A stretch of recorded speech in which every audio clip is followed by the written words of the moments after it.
నమస్తే. పటాన్చెరు నియోజకవర్గము కొంత రణరంగమైంది. కాంగ్రెస్ పార్టీ కార్యకర్తలు, సీనియర్ కాంగ్రెస్ నాయకులు ఈరోజు పటాన్చెరు వేదికగా ఒక మెరుపు ధర్నా కార్యక్రమాన్ని నిర్వహించారు. ఈ ధర్నా కార్యక్రమంలో ఎమ్మెల్యే గూడెం మహిపాల్ రెడ్డికి వ్యతిరేకంగా వాళ్ళు కొంత నినాదాలు చేశారు. ఆ గందరగోళ నేపథ్యంలోనే కోపోద్రిక్తులైన కొంతమంది కాంగ్రెస్ కార్యకర్తలు ఎమ్మెల్యే క్యాంప్ ఆఫీస్ని ముట్టడించి అక్కడ సీఎం రేవంత్ రెడ్డి ఫోటోని పెట్టే ప్రయత్నం చేశారు. ఈ నేపథ్యంలోనే కట్ చేస్తే ఎమ్మెల్యే ఒక ప్రెస్ మీట్ పెట్టారు. కాటా శ్రీనివాస్ గౌడ్ తన అనుచరులకు బుద్ధి చెప్పుకోవాలి, ఈ వేషాలు ఏంటి అంటూ కొంత పరుష పదజాలంతో కాటా శ్రీనివాస్ గౌడ్ను ఉద్దేశించి ఆయన విరుచుకుపడ్డారు. మనతో పాటు ఇదే అంశంపై మాట్లాడేందుకు కాటా శ్రీనివాస్ గౌడ్ గారు అందుబాటులో ఉన్నారు. ఒకసారి పలకరించే ప్రయత్నించారు. అన్న, ముందుగా నమస్తే. సో ఈరోజు ఎమ్మెల్యే ప్రెస్ మీట్లో కొన్ని కీలక వ్యాఖ్యలు చేశారు. పాయింట్ బై పాయింట్ మనం మాట్లాడుకోవాల్సిన అవసరం ఉంది. కాటా శ్రీనివాస్ గౌడ్ కాంగ్రెస్ కార్యకర్తని రెచ్చగొట్టి ఏ విధంగా ఎమ్మెల్యే క్యాంప్ ఆఫీస్ మీద దాడి చేపిస్తాడు అనేది ఆయన మొదటి ప్రశ్న. నేనేమంటానంటే, ఎవరేం చిన్నపిల్లలు కాదు, ఎవరో చెప్తే ఏదో చేస్తారని కాదు. ఇప్పుడు 10 ఏళ్ళ సంధి పార్టీని అంటిపెట్టుకొని ఉండి నికాసమైనటువంటి కార్యకర్త ఆవేదన, అది దాడి కాదు. ఎందుకంటే ఈ 2-3 రోజుల సంది మీరు టీవీలలో పేపర్లలో చూస్తూనే ఉన్నారు ఆయన నడుస్తున్నటువంటి తీరు ఎలా ఏ విధంగా ఉందో. ఎక్కడ కూడా ఏ మండల ప్రెసిడెంట్కో, ఏ బ్లాక్ ప్రెసిడెంట్కో, లేకపోతే ఉన్నటువంటి ఎక్కడ గ్రామస్థాయి కార్యకర్తలకో, లేకపోతే మున్సిపల్ అధ్యక్షులకో ఎవరికి కూడా కనీసం ఇంటిమేషన్ చేయకుండా ఈరోజు నేనేమంటా అంటే, నువ్వు కాంగ్రెస్ పార్టీలోకి వచ్చినా అంటున్నావు, అసలు వచ్చినావా రాలేవా? అసలు నువ్వు కాంగ్రెస్ పార్టీ కండు వేసుకొని తిరుగుతావా తిరగవా? అసలు నువ్వు కాంగ్రెస్ పార్టీలో ఉన్నావా లేదా? నువ్వు క్లారిటీ చేసుకో ఫస్ట్. అయితే నువ్వు ఏ పార్టీలో ఫస్ట్ నీకు క్లారిటీ రావాలి. నువ్వు 2 పడవల మీద ప్రయాణం చేస్తే మునిగిపోయే పరిస్థితి ఉంటుంది. నువ్వు ఏదో ఒకటి వైపు ఉండు, అటు ఉంటావా ఇటు ఉంటావా, ఏదో ఎటు వైపు ఉంటావా అనేది నువ్వు చూసుకో.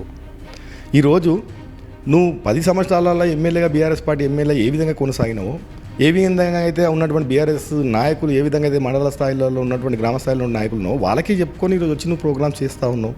ఈరోజు నువ్వు కాంగ్రెస్ పార్టీలోకి వచ్చినావు అన్నప్పుడు, నువ్వు అక్కడ ఉన్నటువంటి ఇప్పుడు ప్రభుత్వం అన్నప్పుడు, కాంగ్రెస్ పార్టీ అన్నప్పుడు 2 అనుసంధానమే కదా. అందులో భాగంగానే ఈరోజు నువ్వు మున్సిపల్ అధ్యక్షులకి, మండల అధ్యక్షులకు చెప్పే బాధ్యత నీకు ఉంది కదా. నువ్వు 3 సార్లు గెలిచినా అని చెప్తా ఉన్నావు, మళ్ళీ నీకు అంతపూర్తికి జ్ఞానం లేకపోతే ఎట్లా? నువ్వు ఈరోజు మున్సిపల్ అధ్యక్షులకి, అక్కడ ఉన్నటువంటి మండల అధ్యక్షులకి వాళ్ళకి చెప్తే వాళ్ళు కూడా వాళ్ళ కార్యకర్తలకు చెప్పుకుంటారు కదా. ఈరోజు నువ్వు కాంగ్రెస్ పార్టీని మొత్తం కూడా నోవేర్ అవాయిడ్ చేస్తూ ఉన్నావు. అసలు ఎవరు కూడా పిలిచే పరిస్థితి లేదు. పిలవకపోయినప్పుడు వాళ్ళు అడుగుతారు. ఒకవేళ అడిగినప్పుడు కూడా మన బొల్లారం జరిగిన సంఘటన తీసుకుందాం, మొన్న అడిగినప్పుడు నువ్వు ఒక పెద్దరికంగా నువ్వు వాళ్ళని నచ్చజెప్పి ఇట్లా కాదు ఏదంటే నేను మళ్ళీ కూర్చుందాం, మాట్లాడదాం, లేకపోతే మళ్ళీ దానికి ఏమంటే జరగకూడదు చూద్దాం అనే ప్రయత్నం నువ్వు పెద్ద మనిషి తీరుగానే ప్రవర్తించాలి. కానీ నీ వైఖరి ఎట్లుంది, నువ్వే చిన్నపిల్లగాళ్ళకి చెంగ ఎగిరి నువ్వే గన్మెన్ ఆపే పరిస్థితికి వస్తుంది. నువ్వే వాళ్ళతోని టీఆర్ఎస్ వాళ్ళతో దాడి చేపిస్తా ఉన్నావు కాంగ్రెస్ వాళ్ళ మీద. వాళ్ళు ఆవేదన చెంది ఈరోజు నిరసన చేసిరు. దాంట్లో తప్పేముంది? ముఖ్యమంత్రి ఫోటో పెట్టాల్సినటువంటి అవసరం ఉంది. అది ఎవరో మీరు మీ సొంత ఆస్తులు అమ్ముకొని తీసుకొచ్చుకొని పెట్టుకొని బిల్డింగ్ కట్టింది కాదు కదా. అది ప్రజల సొమ్ము. అది ప్రజా పరిపాలనకు సంబంధించినటువంటి భవనం. అది ఏ ప్రభుత్వం ఉంటే ఆ ప్రభుత్వం ముఖ్యమంత్రి ఫోటో పెట్టాల్సినటువంటి అవసరం ఉంది. పెట్టాలి, దాంట్లో తప్పేముంది? ఈ రోజు కూడా చెప్తున్నా, అది పెట్టాల్సిందే. పెట్టకపోతే తీసేస్తే కూడా మళ్ళీ పెడతాం. మళ్ళీ ఆ విషయంలో నేను సీరియస్గా చెప్తా ఉన్నా, ముఖ్యమంత్రి ఫోటో పెట్టాల్సిందే. అది ఇంకోటి, అది జరిగిన ఏమన్నా వేరే సంఘటనలు ఏమైనా జరిగిన ఉంటే నేను ఎప్పుడు కూడా అలాంటి విషయాలు ఈరోజు నువ్వు ఉండొచ్చు, రేపు నేను ఉండొచ్చు, రేపు ఇంకొకరు ఉండొచ్చు, కానీ దాన్ని ఎవరు కూడా ప్రోత్సహించారు అలాంటి విషయాలు. కానీ అలాంటి విషయాలు ఏమైనా జరిగిన ఉంటే కూడా దాన్ని నేనేం ప్రోత్సహించడం కాదు. అది నేను తప్పే అని చెప్తున్నాను ఈరోజు కూడా. ఇంకా వేరే విషయాలు ఏమైనా జరిగితే తప్పు, కానీ ముఖ్యమంత్రి ఫోటో మాత్రం పెట్టాల్సిందే. సరే, ఈరోజు జరిగిన ఈ ఘటనకి సంబంధించి సరే దాడి అని చెప్పి ఎమ్మెల్యే అంటూ ఉన్నారు.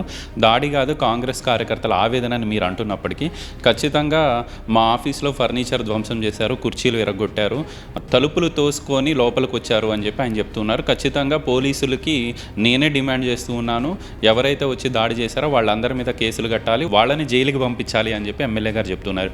మరి మీ కాంగ్రెస్ పార్టీ కార్యకర్తలే కదా అక్కడ ఉంది. ఇప్పుడు నేను ఆ విషయం ఇందాక కూడా క్లారిటీ చెప్పిన. ఆడేమో జరగకుండా సంఘటనలు ఏమైనా జరిగితే దానికి ఎవరు కూడా ప్రోత్సహించాడు, దాన్ని నేను కూడా వ్యతిరేకిస్తున్నా అని చెప్తా ఉన్నా. కానీ ముఖ్యమంత్రి ఫోటో అయితే ఉండాలని చెప్తా ఉన్నా. నువ్వు నేను జైల్లో పెడతా, నేను కేసులు పెడతా అంటే పెట్టు. ఎన్ని మంది కేసులు పెడతావు? నువ్వు 10 ఏళ్ళ సంది కేసులు పెడతానే ఉన్నావు. ఈరోజు కొత్తగా ఏమున్నది కేసులు అన్నీ చూసిన వాళ్ళమే కదా మేము. నీ తీరు అంతా చూసిన వాళ్ళమే కదా. ఏ విధంగా నువ్వు కాంగ్రెస్ పార్టీని అంచివేసినావో తెలియదా మాకు? ఏ విధంగా మమ్మల్ని అందరినీ కూడా భయప్రాంతాలు పెట్టి ఏ విధంగా అయితే కార్యకర్తలని గ్రౌండ్ లెవెల్లో గ్రామ స్థాయిలో ఏ విధంగా అయితే నువ్వు మొత్తం కూడా దౌర్జన్యాలు చేసినావు తెలియదా మాకు? ఇది కొత్తనా? మాకేమో పెడితే చూసుకుందాం, ఏముంటుంది దానికి? మేము భయపెడుతున్నావు? భయపడ్డాడు ఉన్నాడు. నువ్వు పెద్దరికంగా వ్యవహరించు అని చెప్తా ఉన్నా. నేను ఈరోజు కూడా చెప్తా ఉన్నా, నువ్వు కాంగ్రెస్ పార్టీ కార్యకర్తలని, మండల ప్రెసిడెంట్లని, బ్లాక్ ప్రెసిడెంట్లని, కాంగ్రెస్ పార్టీ నాయకులను కూడా కలుపుకొని పొమ్మని చెప్తా ఉన్నాము. నీకు ఆ జ్ఞానం లేకపోతే ఎవడేం చేస్తాడు? దానికి అది ఉండాలి కదా నీకు. క్యాంప్ ఆఫీస్ అంటే నీ సొంతం కాదు, అది ప్రజలది, అది ప్రజలు వస్తారు, ముఖ్యమంత్రి ఫోటో ఉండాలని చెప్పి నిజంగా 10 సంవత్సరాల సందర్భంగా నికాసంగా నిలబడి నిటారుగా నిలబడి జెండా మోచి కొట్లాడినటువంటి కార్యకర్త ఈరోజు మా ముఖ్యమంత్రి ఫోటో ఉండాలని అంటాడు. నువ్వు పెట్టుకోవాలి, పెట్టుతా అని చెప్పాలి, కానీ నువ్వు నేను ఆలోచన చేస్తా అని చెప్తున్నావు. ఈరోజు కూడా అధిష్టానం దృష్టి కూడా తీసుకుపోతాం మేము, ఇది నీ వైఖరి మార్చుకో అని చెప్తున్నాం. కాంగ్రెస్ పార్టీ కార్యకర్తలకు నాయకులు అందరూ ఆవేదన చెందుతూ ఉన్నారు, నీ వల్ల పార్టీ నష్టపోతా ఉందని చెప్తా ఉన్నాను నేను. పార్టీ ఇప్పటికే మొత్తం కూడా నువ్వు పథకం ప్రకారం వచ్చి కాంగ్రెస్ పార్టీని మొత్తం కూడా కథం పెట్టడానికి వచ్చినట్టు కనబడతా ఉంది. ఎవరిని కూడా చెప్పవు, అంతా బీఆర్ఎస్ వాళ్ళకి చెప్పుకొని చేసుకుంటావు. నీ కార్లు ఎక్కేది బీఆర్ఎస్ వాళ్ళే, ఏ మండలం పోయినా వాళ్ళే ఎక్కి దిగుతారు కార్లల్లో. మళ్ళీ కాంగ్రెస్ వాడు ఏం చేయాలి? కాంగ్రెస్ వాళ్ళకు కూడా ఆశ ఉంటుంది కదా, 15 ఏళ్ళ నుంచి పోరాడినా మా ప్రభుత్వం వచ్చింది, మేము రేపు స్థానిక సంస్థలలో ఒక కౌన్సిలర్గానో వార్డు మెంబర్గానో సర్పంచ్గానో గెలవాలని ఆశ ఉంటుంది. నువ్వు వాళ్ళని పెట్టుకొని చేసినాక వీళ్ళెట్లా రేపు స్థానిక సంస్థలలో గెలుస్తారు కాంగ్రెస్ వాళ్ళు? ఎమ్మెల్యే గూడెం మహిపాల్ రెడ్డి మిమ్మల్ని ఉద్దేశించి 2 కీలక పాయింట్లను ప్రెస్ మీట్లో చెప్పారు. తనకి సర్పంచ్ పదవి ఉన్నప్పుడే ఆ ట్రెజరీని మొత్తం ఖాళీ చేసి అవకతవకలు చేసి ఆయన సస్పెండ్ అయిపోయాడు, ఇప్పటికీ కోర్టు కేసులతో కొట్లాడుతూ ఉన్నాడు అని చెప్పి ఆయన మీ మీద ప్రధానంగా చేసిన ఆరోపణ. ఏమైనా చెప్పదలుచుకున్నారా? ఇప్పుడు నేను సర్పంచ్కి ఏం చేసినా యావత్ ప్రజలకు అందరికీ తెలుసు, జిల్లా అందరికీ తెలుసు. నీవు ప్రభుత్వం అహంకారంతో ఆ రోజు నువ్వు ఏం చేసినావు అందరికీ తెలుసు. నువ్వు ఫస్ట్ చదువుకో. నీకు ట్రెజరీలో పోయింది తెలియదు, నీకు లేఅవుట్లల్లో పోయింది తెలియదు, నీకు ఏం తెలియదు. నీకు లేఅవుట్లు అంటే ఏముంది, అది నేను సంతకం పెడతాను, అది అధికారులు చూసుకుంటారు, అధికారులు పెడతారు సంతకాలు, అధికారులు చేసి నువ్వు కక్ష సాధింపుగా పార్టీలకు రమ్మంటే రాకపోతే చేసింది అనేది యావత్ ప్రపంచానికి తెలుసు. నువ్వు దానికి కొద్దిగా నువ్వు సుధపూసలేక మాట్లాడితే ఎవడేమి దానికి సమానం చెప్తాడు? తెలియదా నీకు? నువ్వు చేసిన అరాజకం తెలియదా? నన్ను పార్టీలకు రమ్మంటే నేను రానని చెప్తే నువ్వు ఇష్టం ఉన్నట్టు రాహుల్ గాంధీ గారు వచ్చినప్పుడు చేసినప్పుడు తెల్లారని చేయలేదా? నేను కాంగ్రెస్ పార్టీలో నీకు అడ్డమవుతున్నా అని చెప్పి రేపు పొద్దుగాల నేను బలంగా అవుతున్నా అని చెప్పి నువ్వు నన్ను ఏ విధంగా అంచివేయాలని ప్రయత్నం చేయలేదా? నువ్వు గుడెక్కుతాంపా ఇద్దరం కలిసి, నువ్వు తీసేపీయలేదని చెప్పు తడిబెడలతో గుడెక్కుతాంపా, నేను కూడా వస్తాపా, ఎక్కువ నేను వదిలేస్తాపా, నాది తప్ప అనుకుంటాపా. దమ్ముంటే తడిబెడలతో గుడెక్కుమని. నేను శ్రీనివాస్ గౌడ్ సర్పంచ్ విషయంలో నేను చేపీయలేదు, నేను రిమూవ్ చేపీయలేదని చెప్పి తడిబెడలతో గుడెక్కుమని చెప్పు. నేను మళ్ళీ దాని గురించి మాట్లాడుతూ అడుగుతా. నేను దమ్మున మొగోడైతే ఏం చేయలేకపోతే నా మీద దాన్ని ఏ విధంగా చర్యలు తీసుకోకుండా అధికారులను కానీ మంత్రిని కానీ ఆ రోజు ఉన్నటువంటి హరీష్ రావు గారిని ప్రెషర్ చేయకుండా నన్ను చేపియకపోతే తడిబెడలతో గుడెక్కు, నాకేం సంబంధం లేదు అని చెప్పి. పటాన్చెరు నియోజకవర్గ ప్రజలు 2 సార్లు చీ కొట్టారు కాటా శ్రీనివాస్ గౌడ్ని. ఇంకా ఈ చిల్లర వేషాలు ఏంటి అని చెప్పి కొంత పరుష పదజాలంతో ఎమ్మెల్యే గారు మిమ్మల్ని టార్గెట్ చేస్తూ మాట్లాడారు. ఇప్పుడు ఆయన చిల్లరేషాల ఏమైంది కాంగ్రెస్ పార్టీ ఆవేదన అని చెప్పింది. నేను కాంగ్రెస్ పార్టీ ఈరోజు 10 ఏళ్ళ సంధి నీ అంచువేతకి గురైనా కానీ నిటారుగా నిలబడి కొట్లాడిర్రు. ఆ కొట్లాడినప్పుడు వాళ్ళ ప్రభుత్వం వచ్చినప్పుడు, కాంగ్రెస్ పార్టీ ప్రభుత్వం వచ్చినప్పుడు కాంగ్రెస్ పార్టీ కార్యకర్తలకి గౌరవం దక్కకపోతే ఎవడైనా కానీ ఊరుకునే పరిస్థితి ఉండదు. నువ్వు పెద్ద మోసగానివి. ఈరోజు 3 సార్లు నిన్ను గెలిపించడానికి ఇంటింటికి కాళ్ళకు బల్పం కట్టుకొని తిరిగిన టీఆర్ఎస్ కార్యకర్తల్ని మధ్యలో వదిలేసి నిటారుగా వదిలేసి ప్రభుత్వం ఎక్కడ ఉంటే ఎక్కడ తెలకుంటే అక్కడ ఉడుకొచ్చుకొని నువ్వు ఏ పార్టీ మారలేవు చెప్పరాదు. నువ్వు మారని పార్టీ చెప్పరాదు. నువ్వు అసలు ఎక్కడ తెలకుంటే అక్కడ పోతావు. టీడీపీ పోతావు జెరసేపు, వైఎస్ఆర్సీపీ అంటావు జెరసేపు, బీఎస్పీ అంటావు జెరసేపు, టీఆర్ఎస్ అంటావు జెరసేపు కాంగ్రెస్ అంటావు జెరసేపు. నువ్వు ఏ పార్టీ అసలు? నువ్వు ఏడ నిలకడుగున్నావు? నువ్వు వాళ్ళంత కష్టపడి నేను గెలిపిస్తే 3 సార్లు నువ్వు వాళ్ళని నట్టేట్లో వదిలేసి వచ్చినావు. నువ్వు నీదా నీకాసమైన నాయకత్వం నాదా? నేను 2 సార్లు ఓడిపోయినా అంటే ఈరోజు నా అధిష్టానం కొన్ని ఈక్వేషన్ వల్ల నాకు సమయానికి టికెట్ ఇవ్వకపోవడం వల్ల, లేకపోతే నిజంగా నా టికెట్ నాకు నేరుగా నాకు వచ్చిన ఉంటే ఈరోజు నేను 100% చెప్తున్నా 20,000 మెజార్టీతో గెలిచి నేను ఇంట్లో కూర్చోబెడుతుంటుంది. అట్లా మాట్లాడితే దొంగోట్లతో గెలిచినావు ఎమ్మెల్యే. నువ్వేమన్నా సుధపూసావా? ఏమన్నా ప్రజల బలంతో గెలిచినావువా? మొన్న 20,000 ఎంపీ ఎలక్షన్లో 20,000 ఓట్లు తీపించిన నేను ఎంబడబడి బీఆర్ ఓట్లు అన్ని దొంగ ఓట్లు రాసుకొని గెలుస్తున్నటువంటి ఎమ్మెల్యే ఏమన్నా ప్రజల బలంతో గెలుస్తున్న ఎమ్మెల్యేనా? ఎమ్మెల్యే గారు ఇంకొక మాట చెప్తున్నారు, కాటా శ్రీనివాస్ గౌడ్ దయచేసి ఇట్లాంటి చేష్టలు మానుకో, మేమేమి గాజులు వేసుకొని కూర్చోలేదు, ఒకవేళ మళ్ళీ ఇట్లాంటి కార్యక్రమాలు జరిగితే, ఇట్లాంటి దాడులు జరిగితే ప్రతి దాడులు కూడా ఉంటాయి అని చెప్పి ఆయన హెచ్చరిస్తూ ఉన్నారు. ఇప్పుడు ప్రతి దాడులు అనేది ఇది రాజకీయంలో ఉన్నప్పుడు ఎవ్వడు ఇది చేపియడు. నేను కూడా దాన్ని ఏమి చేయాలనో ఏమి కాదు, ఎవరు చేపియలేదు కూడా. నేను ఓపెన్గా చెప్తున్నా కదా, కార్యకర్తలు ఆవేదనతో రోడెక్కిర్రు. అక్కడ ముఖ్యమంత్రి ఫోటో అనేది ఉండాలని చెప్పి మా ప్రభుత్వం వచ్చింది, మా ముఖ్యమంత్రి ఫోటో ఎందుకు పెట్టుకోవని చెప్పి నువ్వు కాంగ్రెస్ పార్టీలకు వచ్చినావు కదా అని చెప్పేసి మా ముఖ్యమంత్రి ఫోటో ఉండాలని చెప్పి పెట్టిరాడా. ఆడ జరిగిన ఒకటే సంఘటన, అదేదో చీరలేదో పోయి తీసి ఫర్నిచర్ ఏదో చేసిరని చెప్పి నాకు చెప్పంగా విన్నా నేను. కాబట్టి దాని విషయంలో నేను కూడా తీవ్రంగా ఖండిస్తున్నాను మా వాళ్ళని. అది నేను కూడా మా వాళ్ళకి సర్ది చెప్పుకోవాల్సిన అవసరం ఉంది. అలాంటి పనులు చేయకూడదని చెప్తాను. నేను ఎప్పుడు కూడా చేయలేము కూడా అట్లాంటి పనులు. కాంగ్రెస్ పార్టీలు ఎప్పుడు కూడా క్రమశిక్షణగానే ఉన్నారు తప్ప ఎప్పుడు అట్లా చేయలేదు. అది ఎవడు ప్రోత్సహించాడు? ఎవడు ఎందుకు ప్రోత్సహిస్తాడు? ఏం దాడులు చేయమని చెప్తే ఏమైనా వస్తుందా మాకు? ఎవరికైనా గౌరవం ఇచ్చుకునే పద్ధతి ఉండాలి, అది రాజకీయాలలో ఉండాలి, అది తప్పకుండా రాజకీయాలలో ఉంటుంది. అది నేను కూడా చెప్తున్నా కదా, ఆ విషయంలో నేను కూడా ఖండిస్తున్నా కదా, తప్పే అని అంటున్నా కదా, అట్లా చేయకూడదు. కానీ కొన్ని ఉంటారు కదా, ఇప్పుడు 1000 మంది వచ్చినప్పుడు అందులో ఎవడో మంచోడో చెడ్డోడు ఎవడో తెలియదు కదా, కావాలని వచ్చి చేసిన వాళ్ళు కూడా ఉంటారు కదా, అది ఎవరనే తెలియదు కదా మనకి. కావున అది తప్పు సంఘటన జరిగింది, అది బాధాకరమైన విషయం. అలాంటి విషయాలు ఎవరు కూడా చేయకూడదు, భవిష్యత్తులో కూడా జరగకూడదనే చెప్తున్నా నేను కూడా, జరగదు కూడా. అంటే గతంలో కొద్ది రోజుల క్రితం గాంధీ భవన్ మెట్ల సాక్షిగా మీరు అక్కడ కూడా ఒక పోరాటం చేశారు. మహేష్ కుమార్ గౌడ్తో పాటు రేవంత్ రెడ్డి దృష్టికి వెళ్ళేలాగా అక్కడ ఆ మెట్ల మీద కూర్చొని లేకపోతే అక్కడ కొంత మీ నిరసన వ్యక్తం చేశారు. పోలీసుల్ని, సిఐల్ని పటాన్చెరు వ్యాప్తంగా మహిపాల్ రెడ్డి మనుషుల్ని వేసుకుంటూ ఉన్నారు, గతంలో బీఆర్ఎస్ ప్రభుత్వంలో ఉన్న వాళ్ళని అని చెప్పి. ఆ ధర్నా సమయంలో కొంత పోలీస్ పోస్టింగ్ లాగిని, తర్వాత అమీన్పూర్ సిఐ దగ్గర నుంచి మొదలు పెడితే పటాన్చెరు సిఐ వరకు అంటే ఆరోపణలు వస్తున్నాయి. ఎమ్మెల్యే తన అనుకూలమైన సిఐల్ని వేసుకున్నారని ఏమన్నా మీ దృష్టికి వచ్చిందా, ఏమైనా చెప్పదలుచుకున్నారా? నేను అదే చెప్తున్నా. నేను అధిష్టానం కూడా ఆ రోజు చెప్పింది ఏంటంటే, చెప్పా పెట్టకుండా మీరు ఆయన వచ్చినాక ఆయనని సంతోషపెట్టడానికో లేకపోతే ఆయన తీసుకొచ్చినటువంటి మీకు చెప్తున్నటువంటి రాంగ్ ఇన్ఫర్మేషన్తోనో ఎవరైతే 10 ఏళ్ల సంది కాంగ్రెస్ పార్టీని అంచివేసిర్రో, కార్యకర్తలు ఏ విధంగా ఇబ్బంది పెట్టిర్రో, ఏ పోలీసు వాళ్ళు అయితే కాంగ్రెస్ పార్టీ కార్యకర్తల మీద అనేక రకాల కేసులు పెట్టి ఇబ్బందులు పెట్టి బెదిరించినారో అలాంటి వాళ్ళని తీసుకొచ్చి పెడతా ఉన్నాడు. ఇది కాంగ్రెస్ పార్టీ ప్రమాదం అని చెప్పి నేను చెప్పిన. ఇది తెప్పకుండా చేయకుండా ఇష్టం ఉన్నట్టు మారిస్తే ఎట్లా, ఇది కాంగ్రెస్ పార్టీ రేపు నష్టపోయే పరిస్థితి ఉంటుంది, కార్యకర్తలు ఆవేదన చెందుతారని చెప్పి నేను చెప్పడానికి ప్రయత్నం చెప్పిన. దాన్ని ఖచ్చితంగా సరి చేస్తామని చెప్పారు కదా, చూద్దాం. రేపు కూడా ఇవన్నీ సంఘటనలను పిలిచి మాట్లాడతారా కాంగ్రెస్ పార్టీ? ఈరోజు నేను ఒకటే చెప్తా ఉన్నా, పొటాన్చెరులో కాంగ్రెస్ పార్టీని బతికిమని చెప్తా ఉన్నాం. అధిష్టానాన్ని కూడా కాంగ్రెస్ పార్టీని మొత్తం కూడా ఈయన వచ్చి ఒక పథకం ప్రకారం కాంగ్రెస్ పార్టీని మొత్తం కూడా అంచివేస్తూ ఉన్నాడు, టీఆర్ఎస్లతో దాడులు చేపిస్తూ ఉన్నాడు, పక్క నుండి ఆయన కూడా దాడి చేసే పరిస్థితికి వస్తూ ఉన్నది. కాంగ్రెస్ పార్టీ చాలా భవిష్యత్తులో ప్రమాదంలో పడే పరిస్థితి ఉంది కాబట్టి సేవ్ పటాన్చెరు కాంగ్రెస్ అని చెప్తా ఉన్నాను. ఈరోజు జరిగిన ఘటనకి సంబంధించి సరే మీరు చెప్తూ ఉన్నారు అట్లా దాడులు చేయడం సరైన పద్ధతి కాదని. ఒకవేళ వాళ్ళు మీ కార్యకర్తలు అయ్యుండి దాడులు ఆ కార్యక్రమంలో పాల్గొన్న వాళ్ళ మీద ఏదైనా కేసులు అయితే లీగల్గా ఏమన్నా వాళ్ళ కోసం నిలబడబోతూ ఉన్నారా? సరే, నేను ఏదేమున్నా ఒక నికాసమైనటువంటి 20 సంవత్సరాల సంధి కాంగ్రెస్ పార్టీలో ఉన్నటువంటి కార్యకర్తగా నా బాధ్యతగా, నా కార్యకర్త తప్పు చేసినా ఒప్పు చేసినా ఏది చేసినా బాధ్యతగా నాదే. నేను అది కూడా చెప్తున్నాను. నేనేం పారిపోయేటోని కాదు, వెనక జరిగేటోని కాదు. నా కార్యకర్త ఏమైనా తప్పు చేసినా కానీ తప్పకుండా దాన్ని సర్ది చెప్పుకునే బాధ్యత నాకున్నది. తప్పకుండా నా కార్యకర్త క్రమశిక్షణ నేర్పే బాధ్యత నాకున్నది. తప్పకుండా నేను ఆ విషయం లేదని ఉంటే కూడా తప్పకుండా మందలిస్తా. తప్పకుండా నా కార్యకర్తను కూడా కాపాడుకునే బాధ్యత కూడా నాకున్నది, నేను కాపాడుకుంటా. చివరిగా క్లుప్తంగా 2 ప్రశ్నలు. ఒకటి, మంత్రి దామోదర రాజనరసింహ ప్లాన్లో భాగంగానే కాటా శ్రీనివాస్ గౌడ్ ఈరోజు ఈ కార్యక్రమాన్ని తీసుకున్నారని చెప్పి కొంత చర్చ జరుగుతూ ఉంది. సోషల్ మీడియాలో అదే ప్రోపగాండా చేస్తూ ఉన్నారు.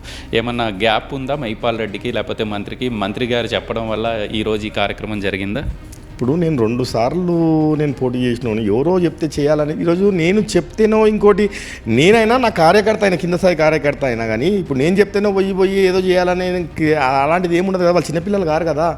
వాళ్ళు ఒక మున్సిపల్ అధ్యక్షుడు, ఆయనకి ఇంటిమేషన్ లేదు, ఆయన పోయి అడిగినప్పుడు మహిపాల్ రెడ్డి గారు అసలు చెప్పకూడని మాటలు మాట్లాడి వాళ్ళ మీద కుట్టడానికి ప్రయత్నం చేస్తే దానికి నిరసనగా ఈరోజు చేసిరు. వాళ్ళు ఎవరో చెప్తే చేయాల్సిన అవసరం లేదు, వాళ్ళకి తెలుసు. వాళ్ళ గౌరవం కోరుకుంటా ఉన్నారు. వాళ్ళు వచ్చి చేస్తే ఆయన చెప్పిండా ఈయన చెప్పినా ఎవరో చెప్తే ఎవరో ఏం చేయరు. ఎవరికేం అవసరం, ఎవరి బుధాల మీద తీసుకొని చిన్న పిల్లల వాళ్ళు ఏమన్నా. ఇవన్నీ కూడా అవగాహన లేని మాటలు. ఇవన్నీ కూడా వాళ్ళకి బాధ కలిగింది, వాళ్ళు ఆవేదన చెందిర్రు, వాళ్ళు రోడ్డు మీదకి వచ్చి నిరసన తెలియజేసిర్రు. ఎందుకు చేసిర్రు? నువ్వు కాంగ్రెస్లోకి వచ్చినావు అని అంటున్నావు కదా, మన కాంగ్రెస్ వాళ్ళని ఎందుకు నువ్వు తొక్కేసే ప్రయత్నం చేస్తున్నావు? ఎందుకు బీఆర్ఎస్ వాళ్ళని పెట్టి మా మీద దాడులు చేయిస్తా ఉన్నావు? అసలు నువ్వు కాంగ్రెసా టీఆర్ఎస్ అని కథ ఏందని అడుగుతురు. దానికి సమాధానం చెప్పు. నువ్వు పెద్ద మనిషి లెక్కలా ఊరని అడిగినా ఎవరైనా సరే, ఈరోజు నువ్వు ఉండొచ్చు, రేపు నేను ఉండొచ్చు, రేపు ఇంకొకరు ఉండొచ్చు, ఎవరైనా ఉండొచ్చు. కానీ ఒక పెద్ద మనిషిగా నువ్వు ట్యాగ్ వేసుకున్నప్పుడు నీ బాధ్యతగా ఏమైనా జరిగినప్పుడు నువ్వు చెప్పాలి, సర్దు మనకి ఇచ్చాలి, లేకపోతే రేపు మాట్లాడదామని చెప్పాలి, లేకపోతే ఇంకా మళ్ళీ రిపీట్ కాదని చెప్పాలి. కానీ నువ్వే దాడులు చేసే ప్రయత్నం చేసేట్లా గణమేళ ఆపే పరిస్థితికి వస్తే ఎట్లా? అది కరెక్ట్ కాదు కదా. వాళ్ళు అందులో భాగంగానే చాలా మనస్తాపానికి గురయ్యారు. 10 ఏళ్ళ సంది మోసినాం, 10 ఏళ్ళ సంది కేసులు పెట్టుకున్నాం. ఈయననే ఎన్నో అరాజకాలు చేయించింది మా మీద, మమ్మల్ని లంచి వేసింది. మళ్ళీ వచ్చి ఈరోజు కూడా అదే పద్ధతి కొనసాగిస్తుంది తప్ప ఆయన మార్పు లేదు కదా. ఎట్లా కాంగ్రెస్ పార్టీ బతకాలి, ఎట్లా మేము స్థానిక సంస్థలలో గెలవాలి అని వాళ్ళ ఆవేదన చూపించింది అంతే తప్ప అక్కడ ఎక్కడ కూడా దాడి అనేది కాదు. కాటా శ్రీనివాస్ గౌడ్ పనికి రాకుండా పోతావు, అవసరమైతే పనికి రాకుండా చేస్తా అంటూ ఎమ్మెల్యే ఈరోజు ప్రెస్ మీట్లో మీ మీద చేసిన కామెంట్. ఇంకా ఆయన పెద్దరికానికి నేను గౌరవిస్తున్నా కాబట్టి నేను ఇంకేం మాట్లాడను. కానీ ఎవరిని రాత ఎవడు రాసుకొచ్చుకుని భగవంతుడు రాయాలి. అది నువ్వేదో పనికి రాకుండా చేసేదో నేను పనికిరా. నీ కథ తెలుసు, నీ భాగవతం తెలుసు, నీ జీవితం తెలుసు. ఈరోజు కాటా అనే ఫ్యామిలీ కాటా దర్శన్ గౌడ్ భిక్ష పెట్టకపోతే నువ్వేడుంటివోరా నాయన మాకేం తెలుసు. ఈరోజు కాటా దర్శన్ గౌడ్ ఈరోజు ఇండిపెండెంట్ ఎంపీటీసీని ఇస్తే ఎంపీపీని చేస్తే నువ్వు ఎమ్మెల్యే అయినావు. ఈరోజు మాకు చెప్తావేంది? నువ్వు ఈరోజు వెనుపోటు రాజకీయాలు నువ్వు చేస్తున్నావు. ఈరోజు నువ్వు అన్నం పెట్టినోనికి సున్నం పెడుతున్నావు. నీ ఉన్నటువంటి నీ పద్ధతి అది, మా పద్ధతి అది కాదు. మస్తు డాగులు మేము కూడా వేస్తాం. డాగులు రాకనా మాకు మాట్లాడడానికి రాకనా? రోజు ప్రోగ్రామ్ స్టార్ట్ అయ్యేటప్పుడు నేనే ప్రత్యక్ష సాక్షిని. ఎమ్మెల్యే తమ్ముడు గూడెం మధు వచ్చాడు. ఒక కియా కార్ ఆపి మీ మనుషుల్ని కొంత బెదిరించే ప్రయత్నం చేశాడు. వాయిస్ రికార్డ్ అవ్వలేదు కానీ ఆ విజువల్ మాత్రం మేము రికార్డ్ చేయగలిగాం. ఎమ్మెల్యే వాళ్ళ కొడుకు వచ్చాడు, ఎమ్మెల్యే వాళ్ళ తమ్ముడు వచ్చాడు. అందుకే నేను చెప్తున్నా గోపన్న, ఇప్పుడు చిల్లరగాల వాళ్ళ నేనా తెలవాలట. ఇప్పుడు ఒక కాంగ్రెస్ పార్టీ కార్యకర్త ఆవేదన చెందినప్పుడు రోడ్డు మీదకి వచ్చినప్పుడు ఇదేం కుస్తీపోట్ల అనుమానం తెలుసుకోనికి. ఇప్పుడు కార్యకర్తలు అంటే వాళ్ళు ఒక ఎమ్మెల్యేగా రిప్రజెంటేటివ్గా ఉన్నావు, నీ పద్ధతి నచ్చలేదు, నువ్వు కాంగ్రెస్ పార్టీలో ఉన్నావు కాబట్టి కాంగ్రెస్ పార్టీ కార్యకర్తగా వాళ్ళ నిరసన తెలియనప్పుడు దాన్ని స్వీకరించే ప్రయత్నం చేయాలి. అదొక పెద్ద నిమిషం, ఒక పెద్ద మనిషిగా ఒక గౌరవం అది. కానీ నువ్వు ఏదో పూరలు పుట్టకాయలు లేక చెంగ అంటే ఏం చేస్తావు? ఏం డాగులేసి భయపడతారా? ఇడా నువ్వు 10 ఏళ్ళ సార్ నీ ప్రభుత్వం పెట్టుకొని నానా బాధ పెడితే కూడా ఎవడు భయపడలేదు జనకలేడా. ఈరోజు కాంగ్రెస్ పార్టీకి ప్రభుత్వం వచ్చింది, నువ్వు భయపెడితేనో లేకపోతే ఇంకోటి చేస్తేనే ఇంకా నీ మూర్ఖత్వం అంటున్నా. ఇంకా నీ మూర్ఖత్వం నువ్వు చేసే పనులు ఇంకా నువ్వు పెద్దరికం చేసుకో. నీకు ఆల్రెడీ ప్రకృతి సమాధానం చెప్తుంది. ప్రకృతి సమాజం చెప్పినా కానీ ఇంకా నీకు సిగ్గు రాకపోతే మీకు ఎట్లా? ఏం వేస్తావు? వాళ్ళందరూ తలుచుకుంటూ ఉంటావా? తల రెక్క తీసి అవతల పడేస్తుండే అవసరం అది నీకు? చేసుకుంటారు ఎవరు నిరసన వాళ్ళు తెలియజేసుకుంటారు. ఆ నిరసన తెలియజేస్తే దాన్ని స్వీకరించి దాని ప్రాబ్లం ఎట్లా సాల్వ్ చేసుకోవాలి, పిలిచి ఎట్లా మాట్లాడుకోవాలనే ప్రయత్నం చేయాలి ఒక పెద్దరికంగా. కానీ ఏం పైలవారికి ఇది అయిదేమన్నా కుస్తీపోట్లు అయివేమన్నా కాదు కదా ఇది. నువ్వు వచ్చాడా? ఇప్పుడు నీ పార్టీ నిరసన తెలియజేస్తే ఆ రోజులల్లా మేము వచ్చినామా? మా పార్టీ నిరసన చేస్తే మీరు వచ్చిర్రా? ఈరోజు కొత్త సాంప్రదాయం మీరు ఎందుకు సృష్టిస్తున్నారు? వాళ్ళకి వచ్చి వాళ్ళని చెప్పరాని బూతులు ఎందుకు తిట్టిరు? వాళ్ళని కొట్టనీకి ఎందుకు పోయారు? వాళ్ళు నిరసన తెలియజేయరా? అది స్వీకరించేది లేకపోతే ఎట్లా మీకు? వాళ్ళందరూ నిజంగా వాళ్ళందరూ అనుకుంటే మీరు ఉంటారా? మిగులుతారా మళ్ళీ అట్లా మాట్లాడితే? ఏమవసరం నీకు? చేసుకుంటారు వాళ్ళు చేసుకుంటారు, వెళ్ళిపోతారు. ఏముంటుంది? నీకేమైనా బాధ కలిగిస్తే పోయి కేసు పెట్టు, పోలీస్ స్టేషన్లో చెప్పు, పోలీసు వాళ్ళకి చెప్పు. కానీ నువ్వు ఏంది పైలవానికి రా? ఇదేమన్నా బల్బు శాతాలు కాకపోతే ఏంటి ఇవి? ఒళ్ళు దగ్గర పెట్టుకొని నడుచుకోవాలి. ఒక ప్రజాప్రతినిధిగా మనం వివరిస్తున్నప్పుడు, ప్రజల్లో తిరుగుతున్నప్పుడు చెప్పుకోవాలి కుటుంబానికి కూడా ఇట్లా కాదరా నాయన పద్ధతి, ఇలా ఈ విధంగా ఉండాలి, మనం గుండాలమా రౌడీలమా నాయన, మన ప్రజాప్రతినిధులమా నాయన అని చెప్పాలి. సగపెట్టుకోవాలి. ఆయనను ఫస్ట్ ఆయన కుటుంబాన్ని సగపెట్టుకోమని చెప్పు మందికి చెప్పేటి తర్వాత. స్థానిక సంస్థల ఎన్నికల్లో ఎట్లా కాటా శ్రీనివాస్ గౌడ్ కోసం కష్టపడిన కార్యకర్తలు నాయకులకి ఏమన్నా బీఫామ్లు వచ్చే పరిస్థితులు ఉన్నాయా? ఏం చెప్తారు చివరిగా? నికాసమైనటువంటి కార్యకర్తకి ఖచ్చితంగా బీఫామ్ ఇప్పిస్తాం, గెలిపిస్తాం కూడా. అది బాధ్యత నేను తీసుకుంటా, సమస్యనే లేదు. ఎందుకంటే 10 ఏళ్ళ సంది ఎన్నో బాధలకి నిలబడ్డరు. మామూలు 10 ఏళ్ళ నుంచి నిలబడ్డటువంటి కార్యకర్తలు మామూలు కార్యకర్తలు గారు వీళ్ళు. ఈరోజు అన్నిటికీ తెగిడిచి ఎన్నో బాధలు పెట్టిరు. ఆస్తులు విషయంలో కూడా ఆపితే కూడా, ఇండ్ల విషయంలో ఆపితే, గడ్డాం జాగాల విషయంలో ఆపితే, ఎన్ని విషయాలలో కూడా కార్యకర్తలను ఊర్లల్లో అనేక రకాలుగా ఇబ్బంది పెట్టి కేసులు పెట్టినా కానీ ఎవరు కదలలే. అలాంటి కార్యకర్తలను కాపాడుకునే బాధ్యత నాకున్నది తప్పకుండా. పటాన్చేరు నియోజకవర్గంలో ఏ కాంగ్రెస్ పార్టీ కార్యకర్త అయినా ఏది తప్పు చేసినా, ఒప్పు చేసినా, ఏది చేసినా అది కాటా శ్రీనివాస్ కూడా స్వీకరిస్తాడు. కాటా శ్రీనివాస్ కూడా బాధ్యత తీసుకుంటాడు. మంచి అయినా తీసుకుంటాడు, చెడ్డైనా తీసుకుంటాడు. ఎందుకంటే కార్యకర్తలను కాపాడుకునే బాధ్యత, కాంగ్రెస్ పార్టీ కార్యకర్తను కాపాడుకునే బాధ్యత కాటా శ్రీనివాస్ గౌడ్ది. 10-20 ఏళ్ళ సంది కాపాడుతున్నాం, ఇప్పుడు కాపాడుతాం. అది మంచైనా చెడ్డైనా తప్పకుండా కాపాడుతాం. సర్ది చెప్పుకుంటాం, క్రమశిక్షణ పెడతాం. కార్యకర్తలని రేపు స్థానిక సంస్థలలో కూడా గెలిపిస్తాం. కానీ భయపడి ఎక్కడ కాటా శ్రీనివాస్ గౌడ్ పారిపోయేటోడైతే కాదు. ఇది మీ వ్యక్తిగత ప్రశ్న. 10 ఏళ్ల నుంచి ప్రతిపక్షంలో కొట్లాడుతూ ఉన్నారు. 7 సంవత్సరాల నుంచి మేము కూడా మీ వెనకాల పడి మీ ప్రోగ్రాంలన్నీ కంటిన్యూ చేస్తూ మీ ప్రోగ్రాంలన్నీ చూపించే ప్రయత్నం చేస్తాం. ఎందుకు ఇంత కొట్లాట? ఇంకా కాంగ్రెస్ పార్టీనే అంటిపెట్టుకొని ఏలాడుతూ ఎందుకు కాటా శ్రీనివాస్ గౌడ్ పరితపిస్తున్నాడు అని చెప్పి చాలామంది సోషల్ మీడియాలో అడుగుతున్న ప్రశ్న. ఏంటి పార్టీని వదలరా?